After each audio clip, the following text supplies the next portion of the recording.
Bien, muy buenas noches, pueblo salvadoreño. Qué gusto poderlo saludar y, por supuesto, estar desde ya conectados para los que recién nos están sintonizando en el espacio de la entrevista. Mandamos un fuerte abrazo y un saludo para los salvadoreños que nos sintonizan a través de las plataformas de redes sociales y, por supuesto, a través de Radio El Salvador 96.9 FM.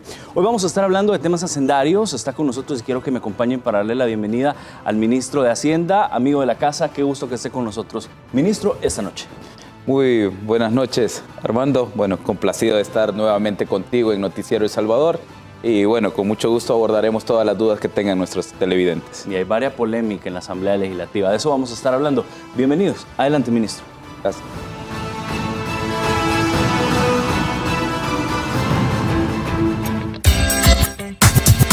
El siguiente programa es clasificación C, para mayores de 15 años. Dirección de Espectáculos Públicos, Radio y Televisión. Ministerio de Gobernación.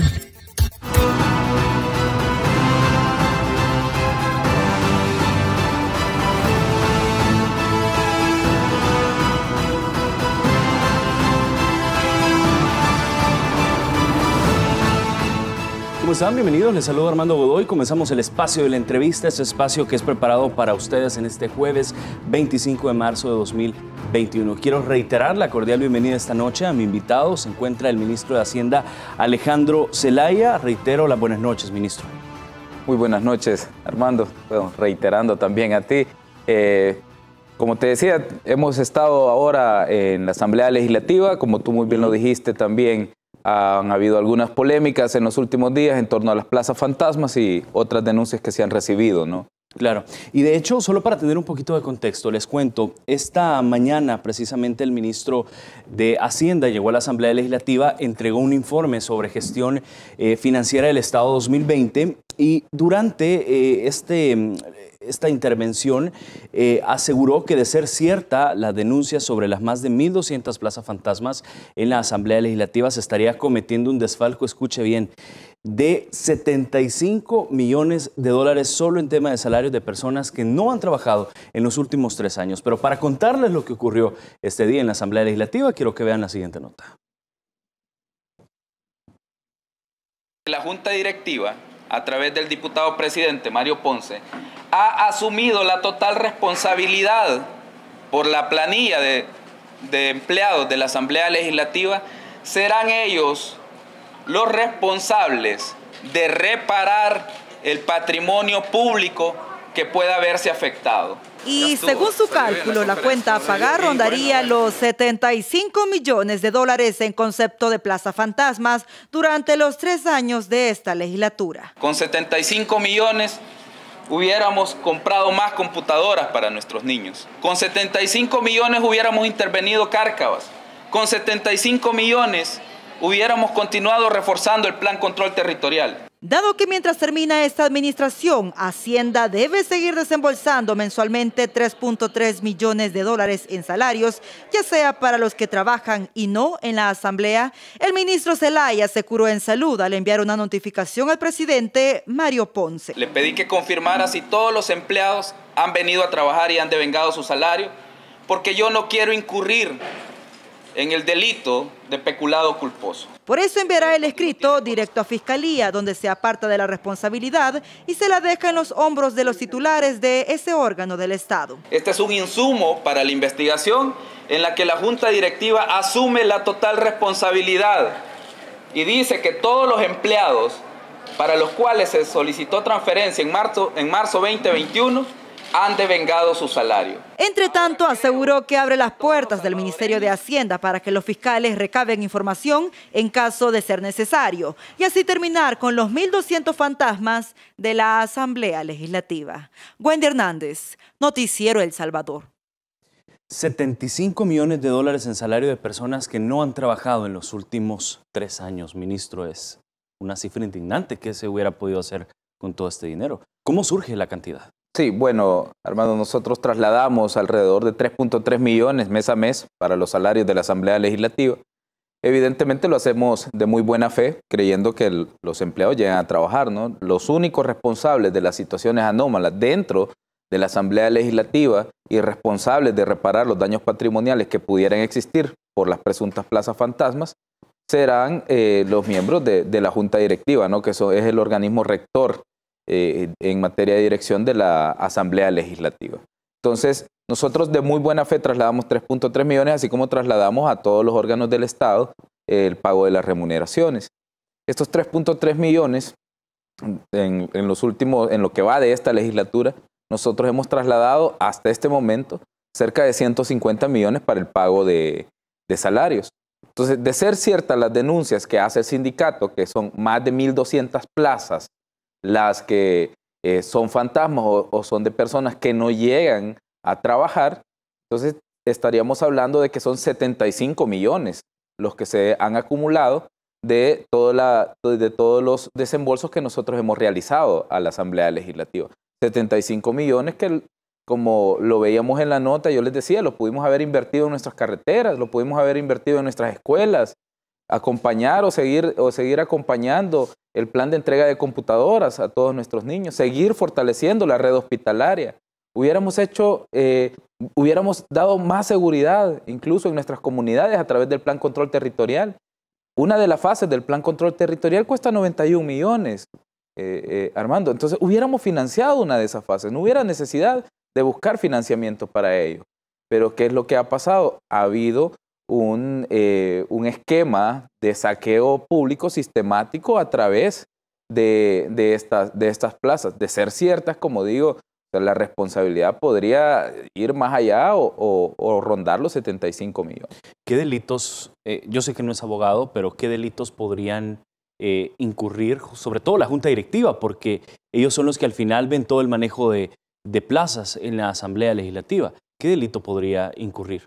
Bueno, ellos podrían estar incurriendo en el delito de peculado culposo, ¿no? Porque ellos están en la obligación de tutelar los bienes del Estado y la masa salarial o los fondos públicos son bienes del Estado y ellos están obligados a tutelarlo. De igual forma, en mi caso, ¿no? Cuando algo sucede en el Ministerio de Hacienda, el responsable soy yo, porque yo soy el titular. Entonces, lo mismo, independientemente que hayan subalternos que puedan tener otro grado de responsabilidad. Entonces, los señores diputados de la Junta Directiva se escudan en el hecho de que ellos han delegado, dicen en años anteriores, que en esta legislatura sí es la Junta Directiva la que contrata, pero que en años anteriores delegaban esa facultad de contratación en el diputado presidente de la Asamblea.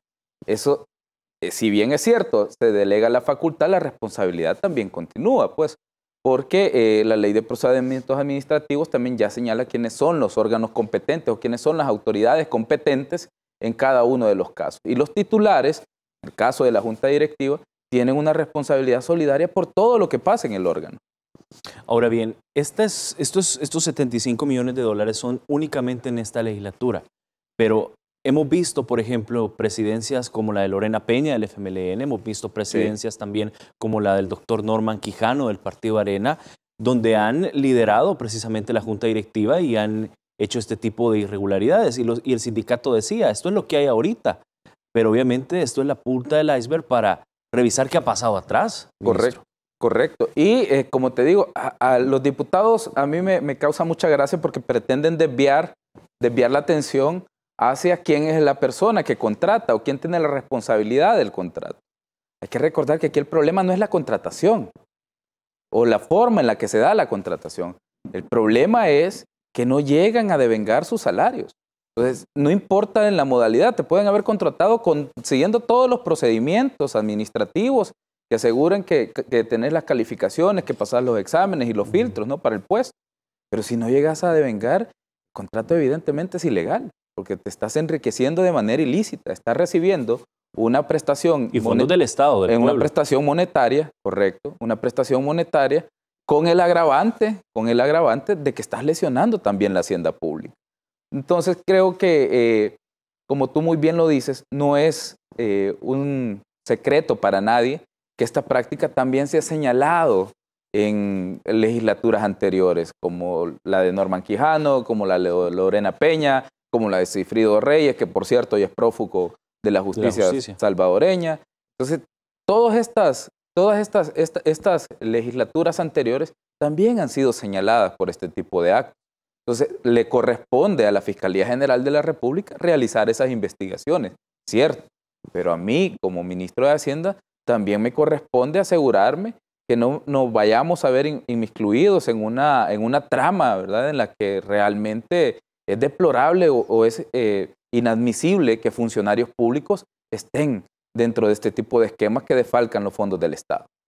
Claro, de hecho vimos de forma histórica a la Fiscalía General de la República ingresando por primera vez en la historia a la Asamblea Legislativa a hacer un allanamiento, cosa que nunca vimos en anteriores años. Sin embargo, me llama mucho la atención, fueron 6 días, alrededor de 6 días los que estuvo la Fiscalía, pero creo que la gente está esperando resultados concretos y sobre todo porque es un tema que afecta al pueblo salvadoreño. Estamos hablando de dinero del pueblo. Sí, y evidentemente creo que no hay un salvadoreño ahora mismo que nos esté viendo que no puede estar interesado en qué es lo que va a pasar, cuál es el resultado que arroja la investigación. Digo esto porque en este país nos hemos acostumbrado que siempre se inician las investigaciones, pero llegan hasta cierto punto y después de iniciadas las investigaciones todos los casos se caen. Entonces, de verdad que el pueblo salvadoreño está expectante de que tengamos resultados de esta situación. Hay varias declaraciones que señalan que de gente que conoce, otra gente, el mismo sindicato denunció las 1.200 plazas que ellos nunca habían visto llegar a la Asamblea. Entonces, creo que es momento de sentar un precedente, Armando, es momento de, si tú bien lo dijiste, es la primera vez que se ingresa a la Asamblea Legislativa por parte de la Fiscalía General de la República. Y debería de ser la última, porque ese órgano de Estado debe de recuperar el prestigio, debe recuperar el respeto por parte de la población, ese mismo respeto y ese mismo prestigio que desgastaron e hicieron perder los diputados de la legislatura actual. Veíamos en la nota donde usted presentaba un documento, y no sé si producción lo tiene a la mano para que lo pueda ver el pueblo salvadoreño, un documento donde usted se desligaba por completo del delito de peculado culposo, obviamente irresponsabilizando al presidente de este órgano legislativo, Mario Ponce. Ahí estamos con este documento, y a la Junta Directiva sobre estos fondos. Usted decía que se desligaba de este delito y responsabilizó, decía, al presidente del órgano legislativo, el diputado Mario Ponce, y a la Junta Directiva sobre estos fondos, si se llega a determinar que hubo delito en el Congreso por las plazas fantasmas, en vista que la Junta Directiva de la Asamblea Legislativa y Mario Ponce confirman que las 2.400 plazas, dicen ellos, son reales y serán ellos los responsables de reparar el patrimonio público que pueda haberse afectado. En concreto, eso es lo que dice la carta, ministro. Sí, de hecho, Armando, la primera carta que está pasando producción, no sé si tiene las otras, la segunda carta y la tercera, esa que está pasando es en la que nosotros solicitamos que nos confirmaran si las plazas o los 3.3 millones que están solicitando han sido para gente que realmente llegó a trabajar en el mes de marzo 2021. ¿Por qué? Porque de verdad esto ya es algo insostenible. Hay gente que ha dicho yo recibí fondos de ese tipo, o yo lo recibía, el sindicato denunciando, la fiscalía ingresando, empleados de la Asamblea Legislativa que me dicen, ministro, nosotros nos sentamos el lunes y de repente aparecieron 7 personas que nunca las habíamos visto y estaban sentados en la mesa, como que sin nada, me dicen. Entonces, y parados algunos, veíamos. Correcto, no había ni parqueo en algunos de los casos. Hay sedes departamentales de la Asamblea Legislativa, dicen, donde no caben los automóviles en este momento. Entonces yo creo que el pueblo salvadoreño ya no es el mismo pueblo al que se le podía mentir en su cara, ya no es el mismo pueblo del cual se aprovecharon durante los últimos 30 años. Es un pueblo que se informa, es un pueblo que está expectante de los resultados y evidentemente yo no me quiero ver afectado ni quiero ver manchado el prestigio del Ministerio de Hacienda, que es una entidad pues, que creo que nunca se ha puesto en duda en el país la profesionalidad de los empleados del Ministerio de Hacienda. Entonces yo tampoco quiero dañar ese prestigio que tiene la institución viéndome inmiscuido en una trama de este tipo. Entonces le mandé solicitar que por favor me confirmaran que los 3.3 millones eran para gente que sí llegó a trabajar. Y se los confirmó. Y el presidente Ponce, ayer mismo, en horas de la tarde, a eso de las 3 de la tarde, me confirmó vía escrito. Ahí estamos viendo la carta. Están viendo la carta. Entonces, él me confirmó que eran obligaciones líquidas y firmes, ¿no? Entonces, porque habían sido devengadas en la planilla de marzo 2021. Es decir, llegaron todos los empleados para los que estamos solicitando fondos, llegaron a trabajar. De la nada aparecieron. Sí, en algunos de los casos, ¿no? Entonces, no sabemos si así es, pero el titular de la institución, el ente garante del buen uso de los fondos en la Asamblea Legislativa, me está diciendo a mí, ministro de Hacienda, ministro, yo le doy fe que la gente por la cual estoy pidiendo el requerimiento de fondos vino a trabajar. Entonces, yo como autoridad también tengo una responsabilidad de trasladar esos fondos. ¿Por qué?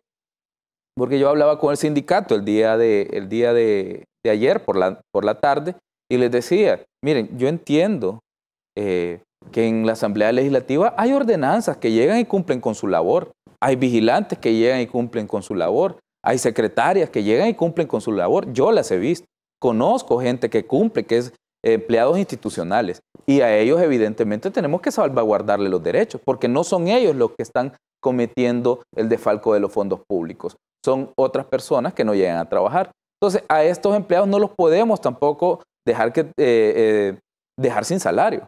Entonces, en vista de eso, pedí que confirmaran y que ellos asuman la responsabilidad, así que mi obligación era trasladarlo, trasladamos los fondos al final de esta tarde, pues ya deberían estar disponibles para el pago para los trámites internos de la Asamblea Legislativa como tal. Así que nos tocó, Armando, pero lo interesante de esto es que también estamos aportando un insumo a la investigación de la Fiscalía. Eso es lo que le iba a preguntar precisamente. ¿Qué tanta presión podría generar este tipo de temas que ocurrió este día para la Fiscalía para agilizar la investigación y dar a conocer los resultados concretos? Bueno, yo creo que no generaría ningún tipo de presión. Yo creo que es la labor de la Fiscalía. Lo que nosotros hemos hecho este día es para, digamos, salvaguardar el interés público, que entiendo que es la misma misión que tiene la Fiscalía General de la República, o es lo que por lo menos todos los salvadoreños esperamos. Así que creo que esto lo único que exige es una investigación independiente que se encamine a recuperar aquellos fondos que presuntamente se hayan robado de las arcas estatales, porque hay que llamarlo por su nombre. Y deducir responsabilidades. ¿Verdad? Y deducir responsabilidades, porque también nosotros vamos a enviar la carta que firmó el diputado presidente Ponce, la vamos a mandar a la Fiscalía General de la República para que sirva como insumo en la investigación. ¿Por qué digo esto? Porque ya sabemos que legalmente el diputado presidente es el representante y responsable, ¿no?, por todo lo que suceda en la Asamblea Legislativa junto a la Junta Directiva. Pero también ahora ellos lo reiteran y dicen en su misiva que todos los fondos que se erogaron para la planilla de marzo 2021 era de gente que llegó a trabajar. Entonces, si esto no es cierto, estarían también incurriendo ellos en el delito de falsedad, ¿verdad? En este caso, falsedad ideológica, claro, porque están afirmando una situación que no es cierta. Sí, y sería bien grave, obviamente, si la Fiscalía demuestra que en efecto no trabajaron y el presidente de la Asamblea dice, si trabajaron. Creo que nos aportaría también, claro, Armando, un destello de lo que realmente ha sido el sistema político salvadoreño. Un sistema que se autoprotege, un sistema que se alía para defalcar al Estado y un sistema que no vela por los derechos de la población. Hablando de no velar sobre los derechos de la población, los diputados de hecho han reaccionado a este tema. Vamos a hacer una pausa y al regresar les vamos a contar al pueblo salvadoreño qué han dicho algunos diputados a la hora de preguntarles sobre este tema. Ya venimos.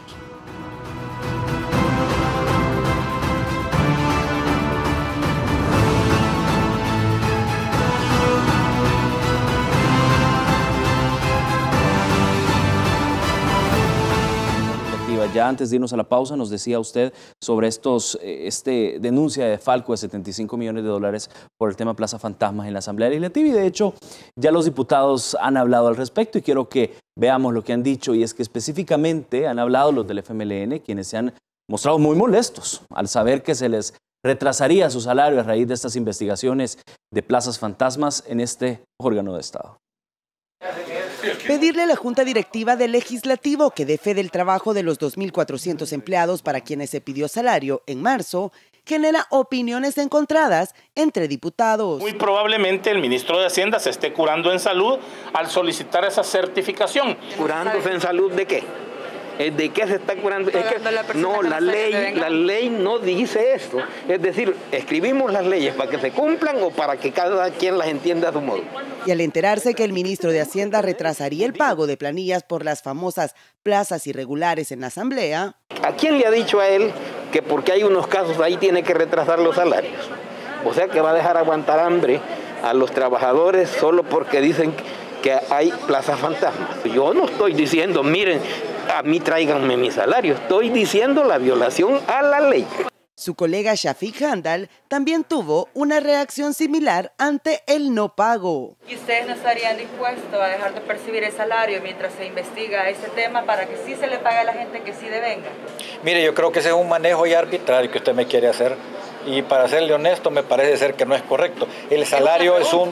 Sí, pero es un manejo arbitrario. Mientras tanto, Mauricio Vargas de Arena pide al titular de la Hacienda Pública que pague y que luego se determinen culpables. A él le han presentado una planilla, tiene los sellos, tiene la autoridad, tiene las personas competentes, por tanto, él, quien tendría falsedad material o quien tendría fraude serían los que hacen el pedido en un momento determinado. Pero ¿Habría responsabilidad el presidente de este órgano del Estado? De las autoridades que firmen.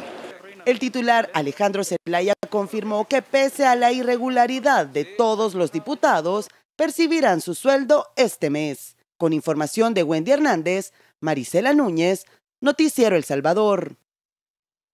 Ministro. Bueno, Armando, yo creo que es notable, ¿no? Cuando se les tocan sus intereses, hay una reacción siempre de enfado, de indignación. Yo hubiera querido que lo mismo sintieran o la misma reacción hubieran tenido, por ejemplo, cuando las viveristas llegaban el año pasado a pedirles que les ayudaran, incorporando al presupuesto 5 millones para que pudieran el Ministerio de Agricultura comprarles sus plantitas de café. Yo hubiera querido que esa misma actitud de indignación mostraran cuando algunos de sus colegas no querían votar para financiar las operaciones del Hospital de El Salvador. Yo hubiera querido que esa misma actitud mostraran cuando íbamos a solicitar que nos dieran dinero para comprar vacunas, nos entramparon los créditos. Entonces creo que es notable o es muy fácil determinar lo que a ellos les interesa y es evidentemente los fondos que ellos perciben. Entonces, yo definitivamente a nivel legal no tenemos más armas dentro del Ministerio de Hacienda. Básicamente ahora le corresponde a la Fiscalía realizar una investigación seria, ¿no? Independiente y que, como dije, esté orientada sobre todo no a tratar de ayudar a X o Y, sino de recuperar los fondos que son de los salvadoreños. Creo que todos estamos esperando que por fin se siente un precedente. Se ha escuchado de ese mismo tema durante años y años y años, pero nunca se ha realizado un castigo. Yo creo que es momento de que se ponga un precedente para que la situación no vuelva a repetirse en el país nunca más.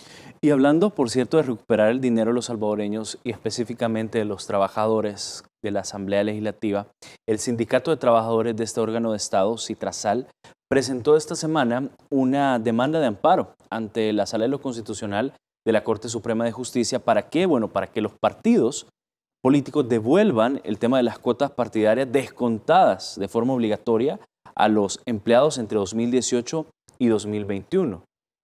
Su reacción al respecto, el hecho de que se esté descontando esto.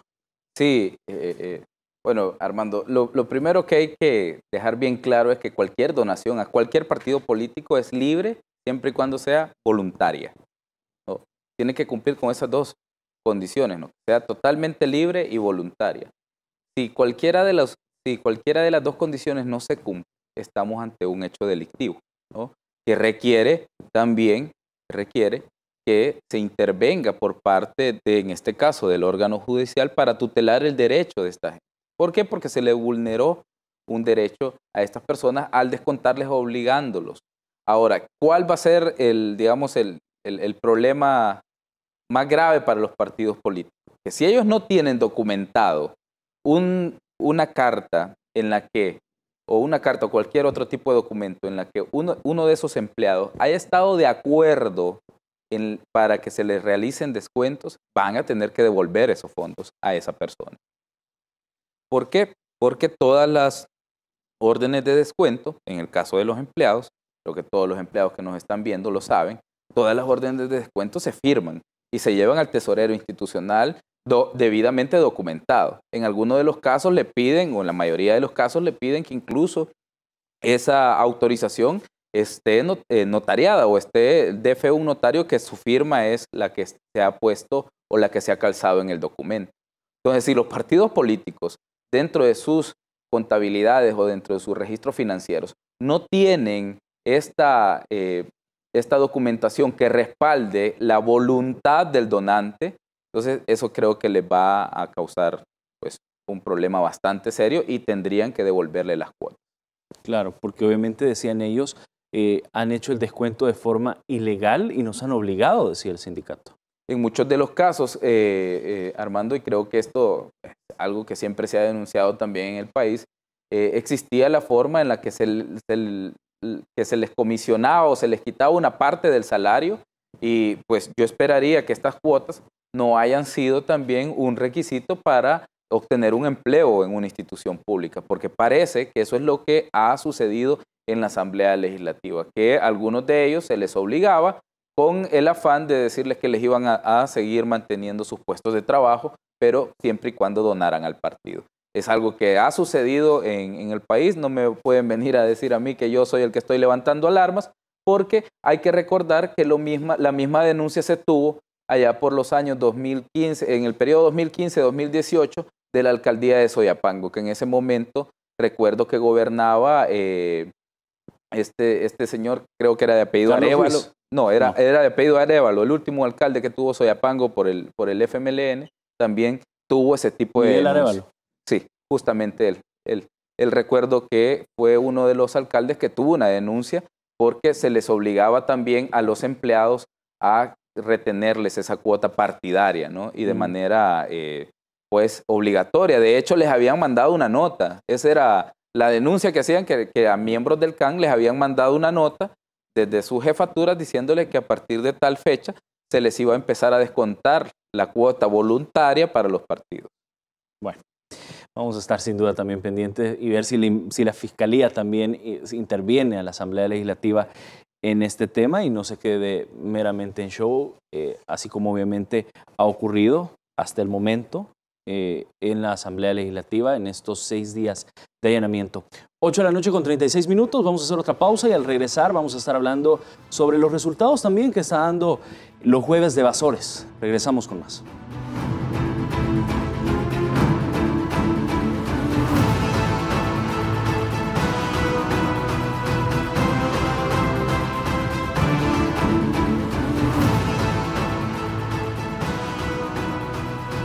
Gracias por estar con nosotros acá en el espacio de la entrevista. En este jueves estamos hablando con el ministro de Hacienda, Alejandro Zelaya, y uno también de los trabajos que ha estado impulsando desde que llegó al Ministerio de Hacienda es este famoso jueves de evasores, donde lo hemos visto sumamente activo con su equipo presentando todos estos temas de casos de evasión fiscal a la Fiscalía. Entiendo yo que ya son 65 millones de dólares los que han sido presentados por evasión, ministro. Sí, justamente hasta la semana pasada rondábamos los 65, 70 millones. Hemos presentado alrededor de 87 avisos hasta este día en la Fiscalía General de la República. Vamos a continuar. En total, el plan antievasión le ha regresado al país cerca de 300 millones de dólares en cerca de 1 año y medio de implementación hasta la fecha. Hemos recuperado casi los 300 millones de dólares. Y bueno, nosotros vamos a seguir combatiendo la evasión fiscal a través de la unidad de repatriación de evasión fiscal, que es una de nuestras unidades élite. También vamos a seguir apuntalando la política tributaria. De hecho, hemos anunciado el jueves pasado, cuando que iniciábamos a partir del primero de abril la segunda fase del plan antievasión, ¿no? Entonces, estamos también mejorando los controles tributarios, estamos también mejorando nuestra identificación de vectores de error en las declaraciones tributarias, estamos también mejorando nuestra interconexión con las bases de datos de la Dirección General de Aduanas, porque antes estas dos direcciones, que son las dos direcciones recaudadoras del Ministerio de Hacienda, la Dirección General de Impuestos Internos y la Dirección General de Aduanas, no intercambiaban información entre sus bases de datos. Es decir, tú encontrabas un importador de frutas y verduras, que por ejemplo hemos tenido varios casos en los días recientes, que tenía importaciones por 40 millones de dólares en el año, pero que en la Dirección General de Impuestos Internos nunca había declarado ninguna operación. Tenía declaraciones a cero, no declaraba renta, no estaba inscrito en IVA, cuando en las importaciones sí se le imputaban cargos a su número de identificación tributaria, ¿no? Como importador de frutas y verduras, por decir algo. Así que ese tipo de operaciones hemos empezado a captar en conjunto con la Dirección General de Aduanas y operarlas. O sea, es una base de datos que opera entre el plan antievasión y el plan anticontrabando del Ministerio de Hacienda. Verificamos cuáles son los principales rubros o vectores de error de los contribuyentes y vamos con verificaciones específicas que nos ayudan en muchos de los casos a ser más eficientes en la recaudación. Sabemos que también este plan de la lucha contra la evasión a través de esta iniciativa de Jueves de Evasores pudiera tomar más fuerza, obviamente, si se tuviera del lado precisamente del Ejecutivo la Asamblea Legislativa, haciendo reformas a la ley, haciendo diferentes creaciones como tal de leyes específicas para el tema de la evasión. Con la nueva Asamblea Legislativa, que en su mayoría obviamente es CIAN, es de Nuevas Ideas, ¿se estaría pensando en hacer alguna reforma o alguna ley para darle aún todavía más fuerza al tema de evasión? Sí, claro que sí. Nosotros, por ejemplo, no hemos reactivado el capítulo de precios de transferencia que fue declarado inconstitucional en el año 2014, porque evidentemente no teníamos los consensos. Es algo que hay que ir y revisar, ¿no? Para reactivarlo, superando los vicios de inconstitucionalidad que había dictaminado la Sala en su momento, en el año 2014. Entonces tenemos que llevar esta reactivación del capítulo de precios de transferencia a la Asamblea, porque si no, no podemos reformar el Código Tributario. No tengo las facultades como ministro de Hacienda para poder hacer ese tipo de reformas. Es la Asamblea quien lo realiza. También nosotros el año pasado habíamos también solicitado que se continuara financiando el Plan Control Territorial tal como se venía haciendo de la contribución especial para grandes contribuyentes a la seguridad ciudadana. Pero la Asamblea Legislativa no ha aprobado, ahí tiene durmiendo el sueño de los justos el anteproyecto de ley y tal parece que no lo van a someter a discusión. Entonces creo que no les interesa seguir combatiendo la evasión ni ayudarnos a nosotros en la función de recaudación de impuestos. Pero sí vemos cómo exigen que sus salarios estén depositados a tiempo, se indignan si alguien les menciona que se va a retrasar su salario, pero cuando toca acompañar los proyectos del Ejecutivo, no los acompañan. Y su salario sale de la recaudación que nosotros hacemos. Muchos de los fondos que ellos han recibido durante la emergencia no se hubieran podido pagar, Armando, sin que nosotros hubiéramos efectuado las actividades que efectuamos en el plan antievasión, porque fuimos a recuperar fondos de años anteriores de gente que había evadido los impuestos, porque sabíamos que también la recaudación se nos había caído, y no por irresponsabilidad de nuestros empresarios, no, sino porque la actividad económica también decayó a nivel mundial y a nivel nacional. Entonces, esa lucha que nosotros hicimos en el plan antievasión también nos ayudó a mantener a flote la caja fiscal cuando vivíamos los momentos más críticos de la crisis económica de COVID-19.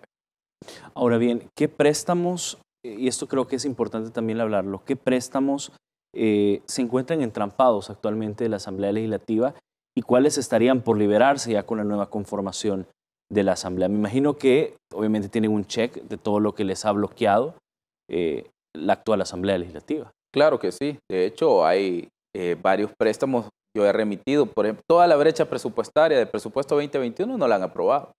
Yo ya remití el PBL o la ODP, perdón, para el caso del BES, si son ODPs, la ODP del Banco Centroamericano de Integración Económica para aprobación en la Comisión de Hacienda. Pero conversando con algunos de los diputados me dicen que no hay los consensos, no lo quieren ni que lo agendemos. Entonces, ¿cómo vamos a hacer nosotros si ellos no quieren aprobar? Dicen que nos acompañaron con el presupuesto, Pero ahora que les toca ratificar los financiamientos, no lo están haciendo. Otra vez están aplicando la misma técnica, Armando, que aplicaron durante toda la emergencia. Habilito para ir a buscar financiamiento, pero después no lo ratifico. Entonces los fondos quedaban entrampados y ellos salen con la bandera diciendo en pro de la población hemos aprobado estos y estos créditos para que el Ejecutivo haga esto y esto y esto, cuando realmente no lo aprueban. Siguen sin ratificar los créditos de la brecha presupuestaria.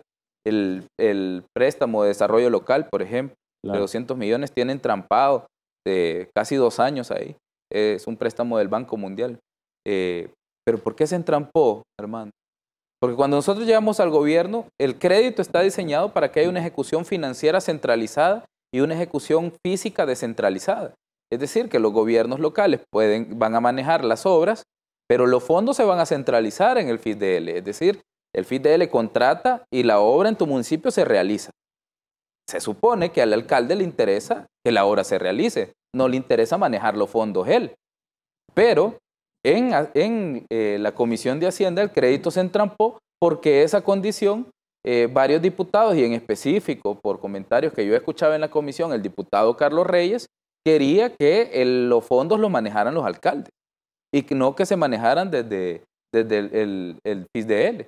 Entonces, tú ves cuáles son las prioridades. Entonces, esas cosas sucedieron porque no había voluntad política, porque habían intereses contrapuestos.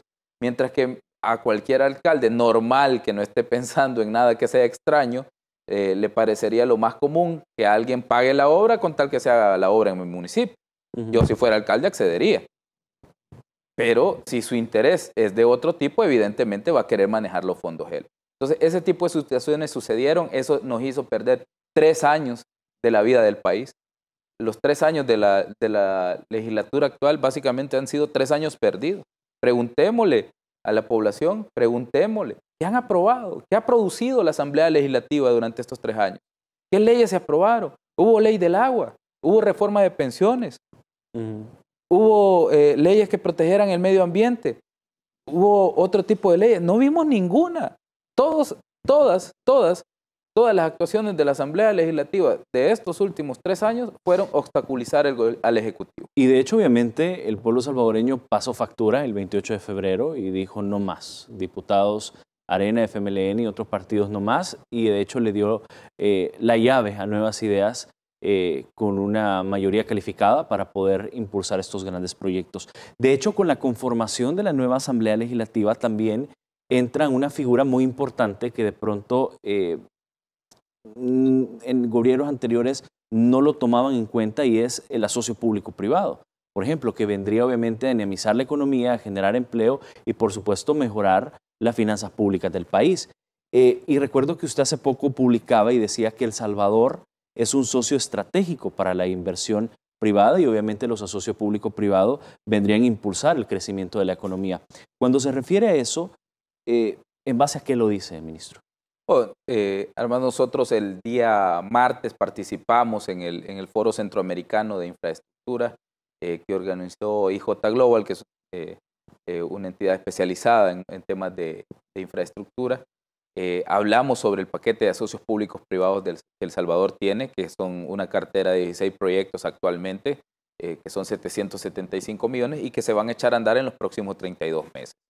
En ese mismo foro, creo que todos coincidíamos que el país que genera mayor estabilidad política, que da seguridad jurídica a los inversionistas y que además cuenta con los consensos políticos necesarios para echar adelante los proyectos que conviertan al país o que lo lleven a la recuperación económica, es El Salvador. Ninguno de los otros países centroamericanos, y con el perdón, yo soy alguien que es muy respetuoso de nuestros hermanos centroamericanos, pero realmente El Salvador vive una etapa de su historia que no va a volver nunca más. Bueno, y veamos las encuestas, perdón, sí. Ministro, vemos un presidente de la República, el señor presidente Nayib Bukele, liderando las encuestas de país, manejo de pandemia, imagen, tema de soluciones, de problemas en los países, lo vemos liderando como el número 1. Sí, no, y hace poco había no recuerdo ahora mismo de quién leer la columna, pero había una columna, creo que era de una agencia internacional, que decía el presidente más poderoso de Latinoamérica. Pero hay que entender que ese titular existe y es real por el pueblo salvadoreño, por la gestión que está haciendo el presidente, porque el pueblo salvadoreño es inteligente y porque el presidente Bukele se ha comprometido también con la población. Entonces, de ahí proviene el verdadero poder. No es un culto a la personalidad, como dicen, sino es entender las necesidades de la gente. Y creo que la población salvadoreña ve en el presidente Bukele alguien que entiende cómo se siente ellos, incluso sin necesidad, como hemos visto en muchos de los políticos tradicionales, de estar dándoles un abrazo, de estar no sé qué y hacer un montón de cosas que al final solo se convierten en una foto falsa. Entonces, ese liderazgo del presidente, el gane del 28 de febrero del Partido Nuevas Ideas y los aliados al presidente Bukele, que le da 64 diputados en la Asamblea de un total de 84, más las recientes noticias en el plano internacional, como el mejoramiento de los bonos, del precio de nuestros bonos, la bajada del ENVI que mide el riesgo país, el incremento de las remesas. Creo que eso le da a El Salvador el caldo de cultivo perfecto para por fin realizar el despegue económico que hemos esperado durante 30 años. El Salvador en la década de los 60s y 70s tenía una industria fuerte, la más fuerte de Centroamérica. El Salvador en la década de los 60s y 70s tenía una agricultura fuerte, de hecho de las más fuertes a nivel de producción de café y otros insumos. Entonces, tenemos que volver a ese posicionamiento privilegiado y hemos encaminado todos nuestros esfuerzos hacia ello. El presidente Bukele ayer decía algo a través de un tuit, que es necesario abandonar el concepto de Triángulo Norte, porque el concepto de Triángulo Norte estigmatiza a 3 países y los pone o los traspola a una zona en la que hay poco control estatal, zonas en las que existe un número de homicidios alto. El Salvador no es el mismo de hace unos años. La alerta de viaje se levantó cuando el presidente Bukele llegó al poder. Hemos tenido casi 40 días con 0 homicidios. Hemos reducido los niveles de extorsión, hemos reducido los niveles de feminicidios, hemos reducido un sinfín de crímenes que se cometían en el pasado. Además de eso, hemos acompañado inversiones importantes como la planta eólica de Metapán. La de Ventus. También la de Ventus, la de la empresa Ventus, la acompañamos nosotros, tantos años entrampado el proyecto. Además de Energía del Pacífico, sí, por ejemplo. Y Energía del Pacífico, 128 millones financiados por BidInvest. Más de 200,000 empleos. Nos tocó a nosotros como Ministerio de Hacienda y a mí como ministro firmar la carta para el BID y decirle, sí señores, estamos de acuerdo que le desembolsen a esta empresa para que pueda instalar su planta de gas. Fuimos parte de eso y los empresarios me contaban y me dicen, nosotros se nos entramparon todos estos trámites durante mucho tiempo. Algo que casi nadie conoce, Armando. El parque eólico de Metapán en un primer momento estaba considerado como un asocio público-privado. ¿Qué es lo que pasó?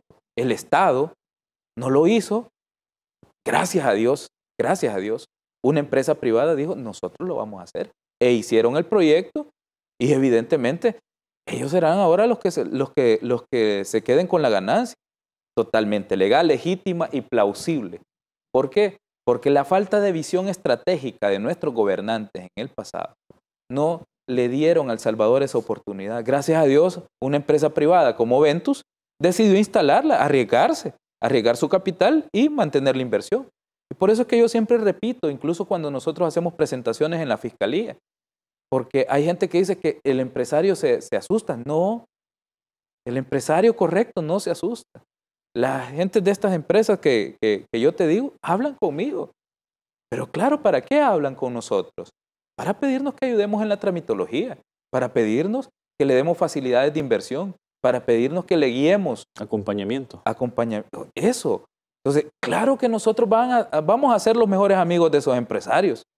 Pero aquellos empresarios que estaban acostumbrados, que levantaban el teléfono y le hablaban al ministro de Hacienda para decirme que le borre la cuenta que tenía en la Dirección General de Impuestos Internos, eso definitivamente no van a ser nuestros amigos. ¿Por qué? Porque son enemigos del desarrollo de El Salvador. Y a ellos sí los vamos a combatir. A los buenos empresarios les vamos a tender la mano, les vamos a ayudar. Y creo que estos 2 proyectos son un fiel reflejo de la visión económica que tiene el gobierno del presidente Bukele. Un Estado que acompaña al sector privado y que además de eso invierte muy bien los fondos que son pagados en impuestos.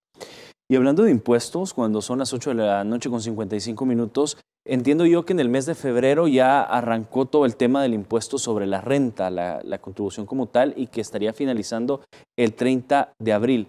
¿Cómo se encuentran actualmente las cifras y las expectativas, por supuesto, de recaudación? Bueno, nosotros, Armando, esperamos recibir 560,000 declaraciones desde acá hasta el 30 de abril. Más o menos eso estaría representando 430 millones en materia de recaudación. Hasta esta fecha hay 265,000 declaraciones que han sido presentadas. Ahora elaborar la declaración del impuesto sobre la renta es sumamente fácil. Desde tu casa lo puedes hacer. Sí, es absolutamente desde la casa. Y yo veía ahora en el noticiario del mediodía, mientras tomaba los alimentos, veía que estaban pasando un reportaje, un canal de televisión, y había una señora que estaba afuera y decía, yo vine aquí al ministerio porque no tengo computadora en mi casa, pero aquí me ayudan a hacerla. Y decía la señora, le preguntaba, mire, y se le complicó. Y le dice, no, aquí es bien fácil, como 10 minutos me tardé y salí rápido. Entonces estábamos con el viceministro, con Gerson Posada, y me dice, mira esa declaración, me dice, ¿ya viste esa declaración? O sea, qué alentadora. O sea, y de verdad, o sea, nos alegró porque es alguien que realmente se le complicaba en un pasado elaborar una declaración y todo esto, ¿no? Y ahora dice, no, todos los datos están ahí. Y te aseguro que era una señora, pues, que me imagino que estaba haciendo tareas o estaba haciendo otros mandados por ahí, porque se veía así como que andaba con sus bolsas, ¿no? Entonces parecía que había ido a hacer otras cosas y aprovechó y fue. Y ella decía, no, sí, es sumamente rápido. Y varias de las personas que entrevistaban, pues todas decían que era bien fácil declarar la renta. Así que ahora hacemos el llamado a todos nuestros contribuyentes, sobre todo a los empresarios que tienen operaciones mayores, pues los asalariados, pues vía el sistema de retenciones, a ellos el impuesto que se les retiene es el mismo que pagan, ¿no? Entonces, pero sí hacemos un llamado a los empresarios, a los buenos empresarios de este país, a que hagan sus declaraciones conforme a todos los datos que realmente han invertido en costos y gastos, que declaremos todos los ingresos también. El mantener un buen récord hacendario siempre va a ayudar. Los financiamientos, por ejemplo, jamás te van a otorgar, o muy pocas entidades te otorgan financiamiento si no llevas tus declaraciones tributarias. Entonces, al empresario también le paga muy bien estar en una buena situación con el fisco. Así que hacemos el llamado para que antes del 30 de abril pues realicen su declaración. El 30 de abril es la fecha límite. El 30 de abril es la fecha límite, es la fecha que establece el Código Tributario e históricamente ha sido así. El año pasado dimos una prórroga por el tema de la emergencia. Claro. ¿No? Pero eso ha sido, creo que eso ha sucedido 1 o 2 veces en la historia del país, que existe una prórroga después del 30 de abril y son situaciones muy, muy particulares que lo obligan en materia tributaria a prorrogar a uno a veces las fechas de pago. Por el tema de la pandemia del COVID-19, ¿podría existir una baja recaudación? Bueno, hasta el momento, Armando, ¿qué proyecciones tienen? Hasta el momento nosotros a nivel de recaudación no hemos tenido una baja significativa. En el mes de febrero es normal a veces que baje un poquito la recaudación respecto a lo que se proyecta, pero en general lo que hemos tenido de diferencia es un 2% en la recaudación hasta el mes de febrero, así que en el mes de marzo normalmente nos recuperamos. Ese es el comportamiento de la recaudación tributaria.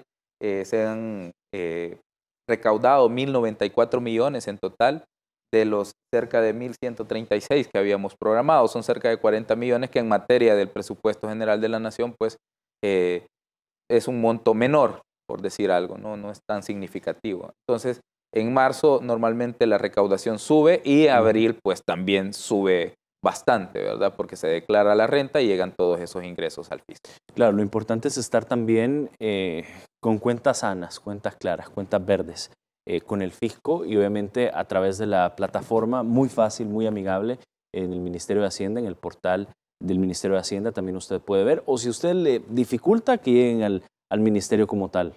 Sí, también tienen la opción previa cita, ¿no? Porque ahora estamos por el protocolo COVID, estamos atendiendo previas citas. Pero sí, desde el Ministerio de Hacienda o a través de los call centers, a través de las páginas también de consultas del Ministerio de Hacienda, nuestro personal está atento pues a poder ayudar a todas las personas. De hecho, casi todas las declaraciones, Armando, nosotros las realizamos vía digital. Son muy pocas y son muy específicas. Por ejemplo, creo que la última que incorporamos fue la de la primera matrícula, que o sea, es una declaración que probablemente una persona hace 1 o 3 o 4 veces en su vida, lo sumo, claro, ¿no? O sea, que es de comprarse un auto nuevo y ir a pagar la primera matrícula. Entonces, ese tipo de declaraciones son las que a veces no encontrás disponibles en digital.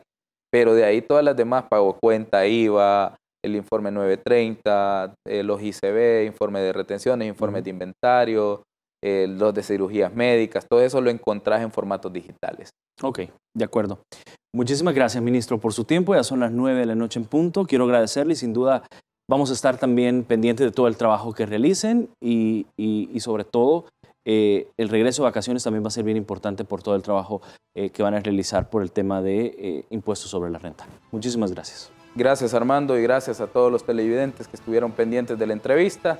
Creo que siempre es importante que como salvadoreños estemos informados del quehacer hacendario, son los fondos públicos, son los fondos de todos y evidentemente tenemos que cuidarlos. Y estar informados también es una forma de cuidarlos. Perfecto. Gracias, ministro. Muchísimas gracias también a usted. Nos vemos y escuchamos mañana cuando sea viernes 26 de marzo. Cuídese. Nos vemos y escuchamos a las 8 de la noche. Descanse.